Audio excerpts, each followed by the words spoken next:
بسم اللہ الرحمن الرحیم الصلاۃ والسلام علیکہ یا رسول اللہ وعلی آلک و صحابک یا حبیب اللہ۔ اللہم صلی علی محمد وعلی محمد، اللہم صلی علی محمد وعلی محمد، اللہم صلی علی محمد وعلی محمد۔ انا اعطیناک الکوثر فصل لربک وانحر ان شانئک ھو الابتر۔ قرآن پاک کی یہ سورہ کوثر ترتیب کے لحاظ سے 108 نمبر پر ہے۔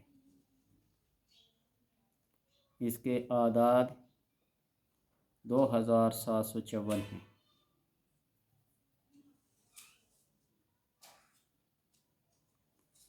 اس کی ترتیب کا جو فگر ہے 108 اور اس کے اعداد جو ہیں 2754۔ ان کو اگر دیکھا جائے 108 کو جب آپ جوڑیں گے 8 اور 1 9 بنتا ہے، اور 2754 کو بھی اگر آپ جوڑ کر دیکھیں تو 9 بنتا ہے۔ 7 اور 2 9 اور 5 14 اور 4 18 اور 8 1 اور 9۔ ترتیب کے لحاظ سے بھی اس کا عدد 9 بنتا ہے، اور اعداد کے لحاظ سے بھی اس کا اعداد کلمی 9 بنتا ہے۔ اور جو 9 ہے وہ کائنات کا سب سے بڑا ہندسہ ہے، پوری کائنات اس کے اندر بند ہے۔ قابل غور بات ہے، دیکھیے گا کبھی ترتیب کے لحاظ سے اس کا 108 نمبر ہے، 108 108، اور 108 کو جب جوڑیں گے تو 8 اور 1 9 بنیں گے۔ اور اسی طرح 2754 کو جب جوڑیں گے 5 اور 4 9 اور 7 16 اور 2 18، 8 اور 1 9۔ اشارہ دے رہا ہے خیر کثیر کا۔ اور آپ نے اکثر دیکھا ہوا کہ بعض لوگ انگوٹھیوں پہ نقش کراتے ہیں 999 کا، 999۔ اگر اس 999 کو 27 کے 3 کے ساتھ ضرب دے دیں 27 بنتے ہیں، 7 اور 2 9۔ خیر کثیر کے معنی میں ہے، بلائی کے معنی میں ہے، کثیر اولاد، حوض کوثر، جنت کی ایک خاص نہر کا نام کوثر ہے، امت کی کثرت، علماء امت کی کثرت، ہر لحاظ سے کثیر ہے، ساری کائنات، امت دعوت، امت اجابت۔ امت کی بھی 2 قسمیں ہیں نا، امت دعوت اور امت اجابت۔ ایک دن پوری کائنات امت اجابت بن جائے گی۔ آج تو صرف بعض دعوت تک محدود ہیں اور بعض اجابت ہیں، لیکن ایک دور وہ آئے گا کہ کائنات کا کوئی ذرہ، کوئی انسان محمد الرسول اللہ کہے بغیر رہے گا نہیں۔ یہ امت اجابت ہے۔ اس لحاظ سے خیر کثیر، امت کثیر، اور اس امت کے علماء کی تعداد بھی کثیر ہے۔ اس سے مراد رسول خدا صلی اللہ علیہ وسلم کی کثیر اولاد ہے۔ اگر صرف اہل بیت کو لیا جائے تو آگے آپ صلی اللہ علیہ وسلم کی جو نسل چلی حضرت فاطمہ رضی اللہ تعالیٰ عنہ سے، آج کہاں کہاں کس کس ملک میں سادات اہل بیت نہیں پائے جاتے۔ اس صورت میں اس کا ذکر ہوا ہے، اس لیے اس کو کوثر کہا گیا۔ اور اس کا شان ہے کفار نے مشرکین نے منافقین نے جب آپ صلی اللہ علیہ وسلم کا بیٹا سبزدہ حضرت ابراہیم فوت ہوئے تو لوگوں نے کہا اب تک یہ تو بے اولاد ہے۔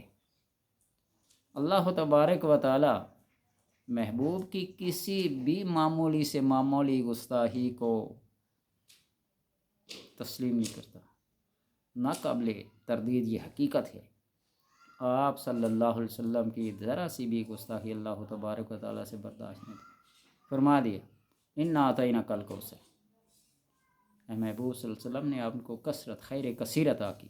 فصل لربک وانحر، اپنے رب کے لیے نماز پڑھا کرو، قربانی بھی کرو۔ ان شانئک ھو الابتر، تیرا دشمن ہی بے نام و نشان رہے گا، اور وہ بے نام و نشان آج تاریخ گواہ ہے۔ پڑھ کے دیکھ لو، جس نے بھی آپ صلی اللہ علیہ وسلم سے گستاخی کی، بے ادبی کی، ابتر کہا تو قیامت تک کے لیے وہ ابتر ہی رہا، آپ صلی اللہ علیہ وسلم کی تو خیر کثیر ہی ہے۔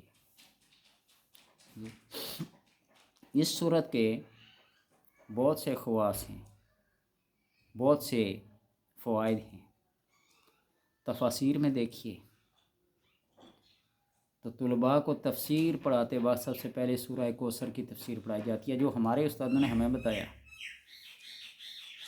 شعر و شاعری کے لحاظ سے دیکھیے اسلامی تعلیمات، اِنَّا أَعْطَيْنَاكَ الْكَوْثَر سے شروع کریں گے۔ وظائف و عملیات کے لحاظ سے، چلہ کشی کے لحاظ سے دیکھیے تو سب سے پہلے سورہ کوثر، اور میں نے خود بھی سب سے پہلا چلہ جو کیا تھا وہ سورہ کوثر کا تھا۔ 2754 مرتبہ اس کو پڑھا جاتا ہے، 40 دن، 21 دن، 9 دن، ٹھیک ہے۔ اللہ تبارک و تعالیٰ خیر کثیر عطا کرتا ہے۔ اس کے پڑھنے سے رزق میں، کاروبار میں، اولاد میں، خاندان میں خیر و برکت پیدا ہوتی ہے، خیر و برکت پیدا ہوتی ہے۔ جس بندے کے کاروبار میں کوئی رکاوٹ، کوئی خلل، کوئی اندیشہ خطرہ نقصان ہو، سورہ کوثر کو پڑھنا شروع کر دے اور ان معانی اور الفاظ پر غور و فکر کرے۔ اِنَّا أَعْطَيْنَاكَ الْكَوْثَرَ، یہ جو کاف ہے نا مخاطب کا آپ صلی اللہ علیہ وسلم سے، اس کے پیچھے پوری کائنات ہے، اس کے پیچھے اس کو کاف کی اوٹ میں سارے ہیں، تو اس لیے وہ خیر کثیر حاصل کرنے کے لیے اس کی تلاوت کرنا بہت ضروری ہے۔ دشمن، حاسد، فاسد کے شرور سے، ظالم کے ظلم سے، حاسد کے حسد سے، فاسد کے فساد سے ہر طرح کی حفاظت حاصل ہوتی ہے۔ اور اگر جو بندہ ہر طرح سے ناکام ہو، کہیں سے بھی اس کی امید، روشنی کہیں نظر نہ آتی ہو، وہ عشاء کے بعد تنہائی میں بیٹھ کر 129 بار پڑھے۔ اس چیز کے بارے میں گارنٹی دے سکتا ہوں، باقی جتنی بھی صورتیں بیان کی ہیں 107 نمبر پر، ہر ایک اپنی جگہ ان کی حقیقت مسلم ہے، لیکن اس کے بارے میں یہ گارنٹی سے کہہ سکتا ہوں کہ اس صورت کو پڑھنے والا کبھی ناکام اور نامراد نہیں ہوتا۔ 129 بار پڑھے، 129 بار پڑھے عشاء کی نماز کے بعد، اور پھر وہ دیکھے، اور جو بندہ تقریباً 40 سے 45 دن تک مسلسل باقاعدگی کے ساتھ، توجہ کے ساتھ، ٹائم کی پابندی کے ساتھ، وقت اور جگہ کی پابندی کے ساتھ پڑھتا ہے، تو 40 سے 45 دن نہیں گزرتے تو آپ صلی اللہ علیہ وسلم خود اس کی رہنمائی کرنا شروع ہو جاتے ہیں۔ یہ اعتقاد، یہ خلوص اور یہ محبت پہ مبنی بات ہے۔ آپ دنیا کے جس بندے سے محبت کر رہے ہیں، تذکرے کرتے ہیں نا، تو دن رات اٹھتے بیٹھتے وہی نظر آتا ہے، تو وہ ذات جو ذاتوں میں سب سے اعلیٰ و ارفع ہے، اللہ نے اگر اپنے بعد کسی کو عزت، توقیر، تعظیم دی ہے تو نبی مہربان صلی اللہ علیہ وسلم ہے، تو اس لیے خود رہنمائی فرماتے ہیں۔ اور اگر کوئی بندہ اولاد کی نعمت سے محروم ہے، وہ بھی اس کو پڑھے، رزق کی نعمت سے، کاروبار،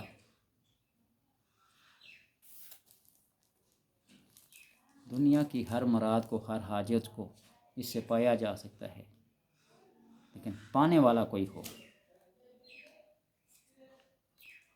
اور اگر اس کو ایک خاص ترتیب کے ساتھ پڑھا جائے، دشمن، حاسدین، فاسدین بہت زیادہ ہیں، اِنَّا أَعْطَيْنَاكَ الْكَوْثَرَ، سر سر سر سر، اس لفظ کو 7 بار پڑھا جائے، فَصَلِّ لِرَبِّكَ وَانْحَرْ وَانْحَرْ وَانْحَرْ وَانْحَرْ 7 بار پڑھے، اِنَّ شَانِئَكَ هُوَ الْأَبْتَرُ أَبْتَرُ أَبْتَرُ 7 بار پڑھے۔ سورت کو 7 بار پڑھا جائے گا اسی انداز سے۔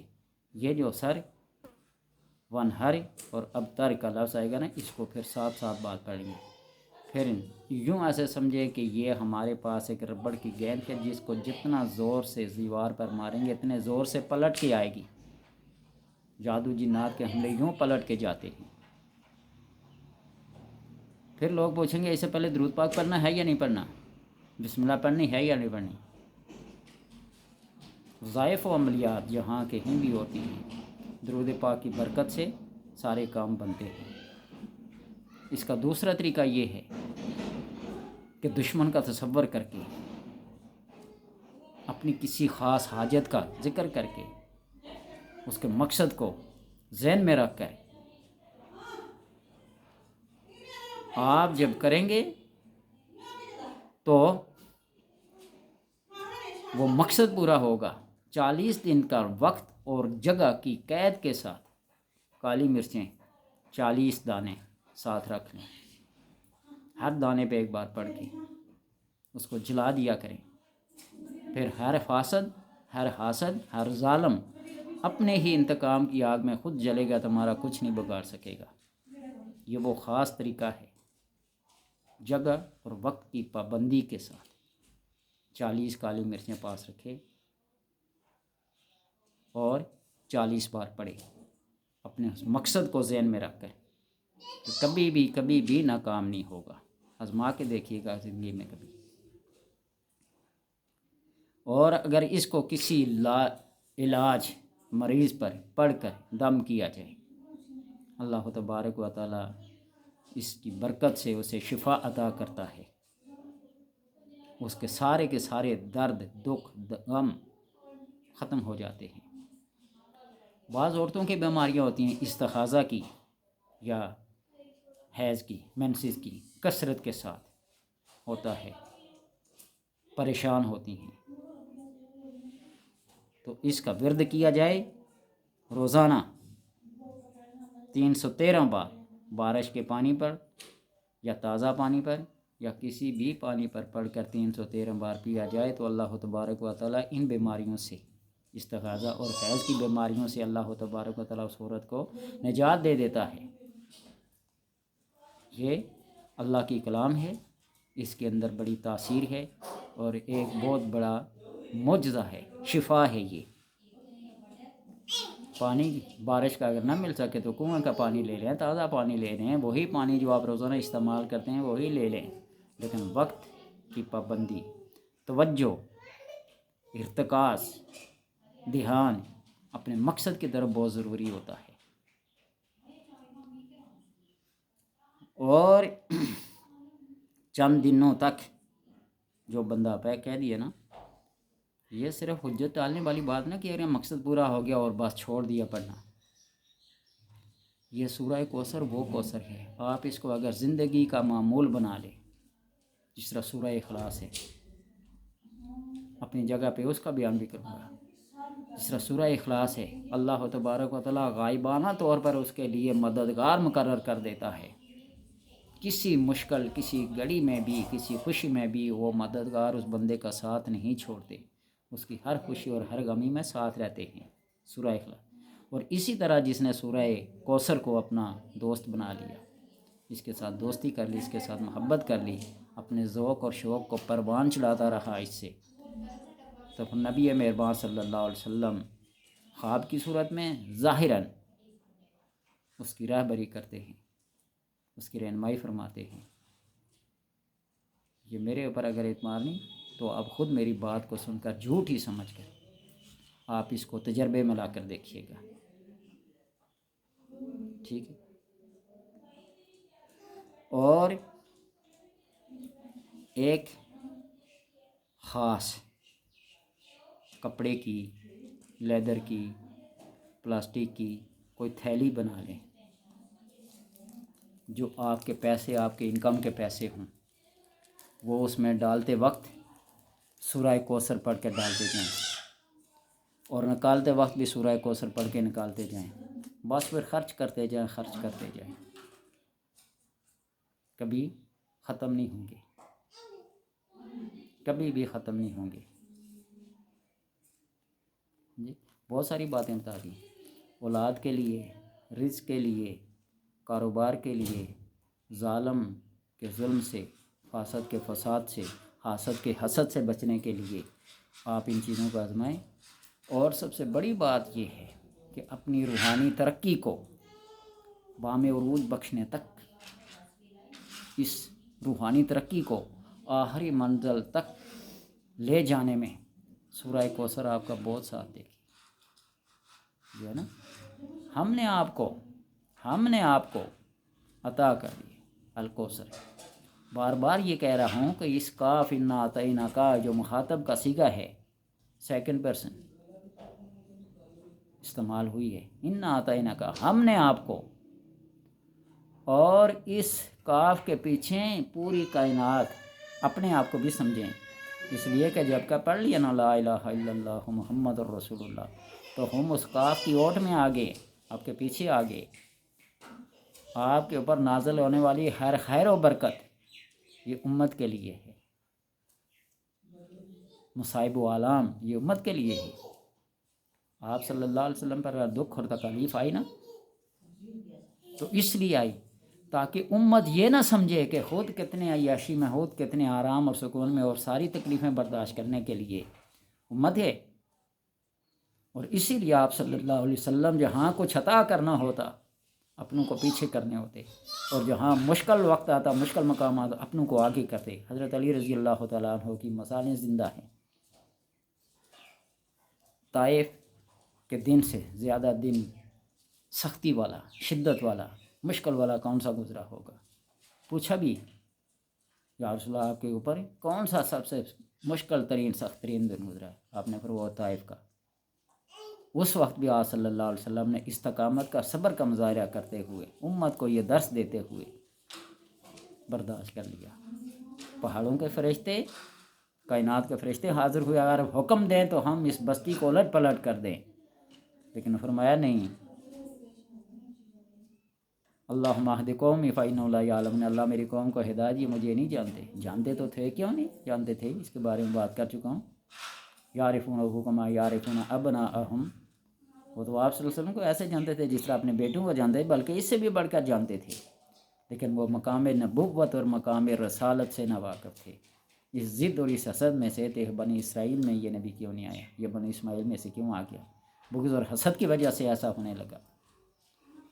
تو اس لیے اس کاف کی اوٹ کے پیچھے اپنے آپ کو سمجھ کر اس کو پڑھیں تو پھر اپنی روحانیت کو، وہ عمران والی روحانیت نہیں ہے، اپنی روحانیت کو بڑھتے دیکھیے، اس کے اندر جو جلا آئے گی، جو روشنی آئے گی، جو کشش آئے گی، اس کو آپ نوٹ کرتے جائیے۔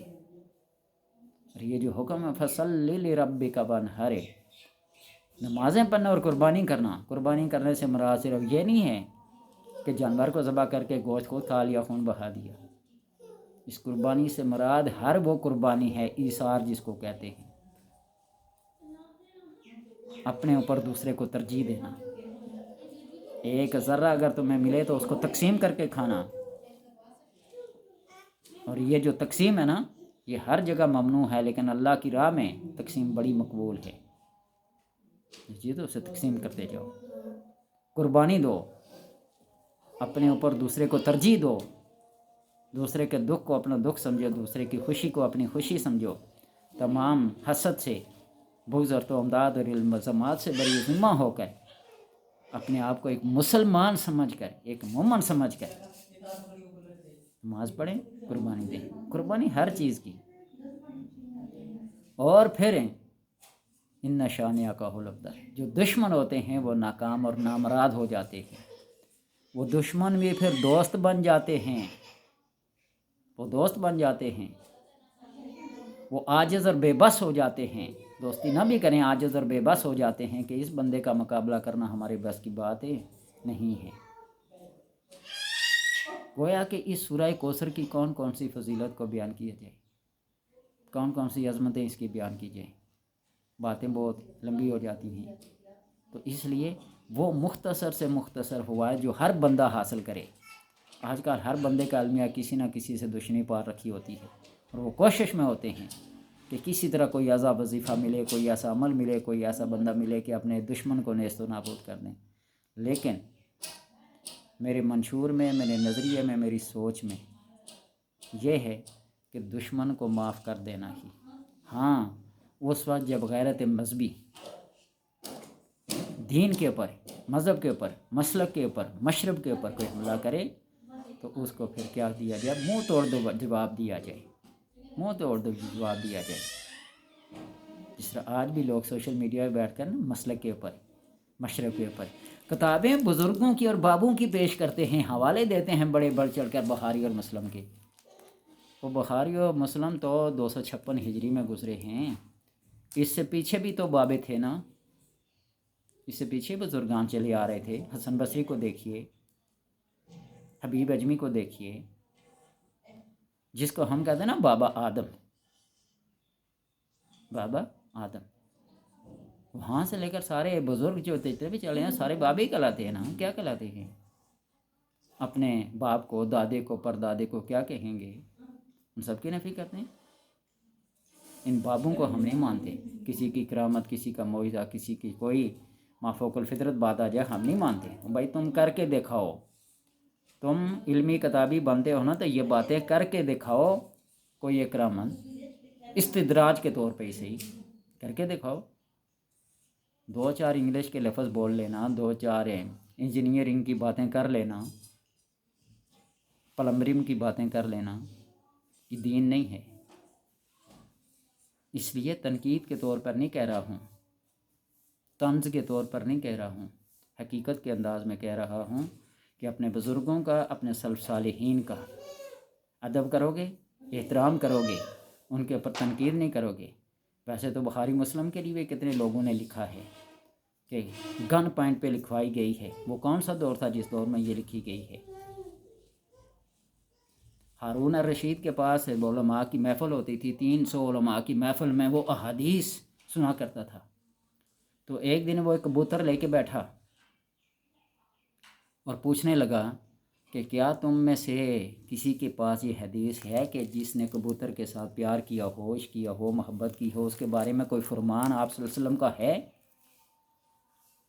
ایک بڑا ذہین فطین بندہ بیٹھا ہوا تھا جو سند بیان کرنے کے لحاظ سے اپنا ثانی نہیں رکھتا تھا۔ اس نے اس خوبصورت انداز سے پوری سند بیان کر کے کبوتر کے بارے میں کہا جی اسے پالے گا، پوسے گا، اس کے لیے جنت میں یوں یوں یوں ایسے۔ ہارون رشید خود بھی عالم تھا، اور وہ 299 علماء اور ہارون رشید کو ڈالے، 300 آدمی اس کی طرف نظریں گھما گھما کے دیکھنے لگے کہ ایسی حدیث تو ہماری نظر سے نہیں گزری۔ جب وہ حدیث بیان کر چکا کبوتر کی فضیلت کے بارے میں تو ہارون رشید نے اپنے خازن سے کہا 10,000 اشرفی اس کو انعام کے طور پر دی جائے۔ جب وہ سمیٹ رہا تھا تو اپنے جلاد کو بھی حکم دیا کہ اس کا سر قلم کیا جائے۔ دیکھنے والے حیران و پریشان کہ ایک انعامات ایک طرف اور اس کا سر قلم دوسری طرف، اس کی وجہ کیا ہے؟ تو ہارون رشید سے لوگوں سے کہا کہ تم سب عالم ہو، حافظ ہو، فاضل ہو، حدیث کے ماہر ہو، سنت کے ماہر ہو، روایت درایت سب کے ماہر ہو، کیا تم میں سے کسی ایک آدمی کو یہ نہیں پتا کہ یہ حدیث ہے یا نہیں ہے؟ اس کی حاضر دماغی کی وجہ سے انعام ہے، اور نبی اکرم صلی اللہ علیہ وسلم پر جھوٹ بولنے کی وجہ سے اس کا سر قلم۔ من کذب علیہ متعمداً، جس نے جان بوجھ کر نے آپ صلی اللہ علیہ وسلم کے اوپر جھوٹ بولا اس کا ٹھکانہ جہنم ہے۔ یحییٰ بن معین رحمۃ اللہ تعالی نقاد حدیث تھے، کسی سفر میں تھے، جمعہ کا وقت آ گیا، مسافر کے اوپر جمعہ تو فرض ہے نہیں ہے لیکن آ جائے اگر وقت تو پڑھ لینا چاہیے، تو وضو کر رہے تھے۔ جو ممبر پہ خطیب صاحب بیٹھے ہوئے تھے ایسی حدیثیں بیان کریں، یحییٰ بن معین نے یہ بیان کیا، یحییٰ بن معین نے، یحییٰ بن معین نے، اور یحییٰ بن معین سن کر حیران ہو رہا تھا کہ میرے فرشتوں کو بھی ان باتوں کی، ان چیزوں کی خبر نہیں، یہ کیا بیان کر رہا ہے۔